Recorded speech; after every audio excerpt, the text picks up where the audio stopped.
Hello everyone, good morning. I'm Titis. I'm from University of Jember, Faculty Economic and Business, majoring Secretary. As we know, the coronavirus has appeared since 2019 in part of the world. In here, I will bring a news about the impact of the coronavirus on the economic in Indonesia. The coronavirus or COVID-19 has made the Indonesian economy contract. The impact of the coronavirus or COVID-19 seems to have an impact on other sectors, especially tourism and other sectors. The World Bank project, the Indonesian economic growth this year will be depressed at the level of 2.1%.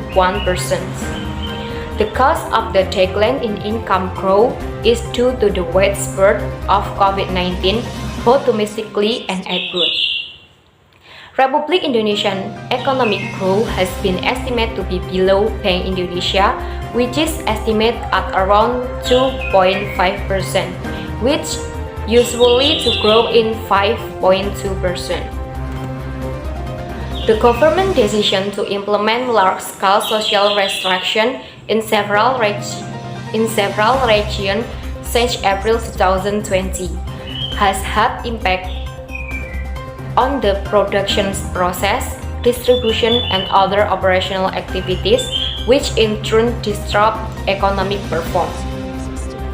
Quarter 2 was the culmination of all the economic downturn because almost all business sectors were closed to prevent the spread of the surge COVID-19.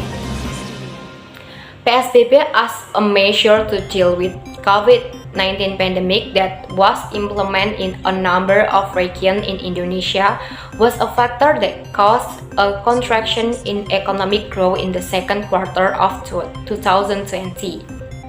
The PSBB policy to prevent the spread of the COVID-19 pandemic caused limited mobility and community activities, which result in decline in domestic demand. The declining income of the community due to the pandemic has caused most the business sector or reduce their activities or close completely. The unemployment rate has also increased. The central statistic agency in the August 2020 National Labor Force Survey saw the COVID-19 had impact on the employment sectors. In line with the decline economic performance due to the disruption in health and economic recovery spending, the government began to make efforts to restore the national economic through the National Economic Recovery Program or PEN. The goal is to maintain and improve the economic capacity of business actors from the real sector, the financial sector in carrying out their business during the COVID-19 pandemic. Indonesian local government have a strategic role in growing the acceleration and activities of national economic recovery. The government estimates three policies to be carried out, including increasing domestic consumption, increasing business activities, as well as maintain economic stability and monetary expansions.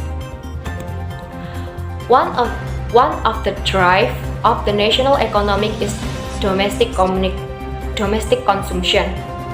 The more consumption, the economy will increase. Consumption has an important role rate to people purchasing power. Therefore, the government has allocated a budget of 172 trillion to encourage consumption or purchasing power of other people. The funds are channeled to direct cash assistance, pre-employment card, electric and rock release. Other assistant local government are trying to move the business world by providing incentive or stimulus to SME and corporations. The government provides assistance in delaying and installments and subsidizing bank credit interest. Interest subsidies to people business credit and ultra micro. Grants from working capital of up 10 billion and providing tax incentives such as income tax drawn by the government. In order to support the national economic recovery, Bank Indonesia maintains the stability of rupiah exchange rates, lower interest rates, boosts government security, and maintain microeconomic and financial statement stability, lower interest rates to encourage financial liquidity and encouraging business activities. That was the news that I can convey this morning. In the last, I can say to you guys, keep healthy and keep spirit in this pandemic. At the last, thank you for your attention, and then I can say goodbye.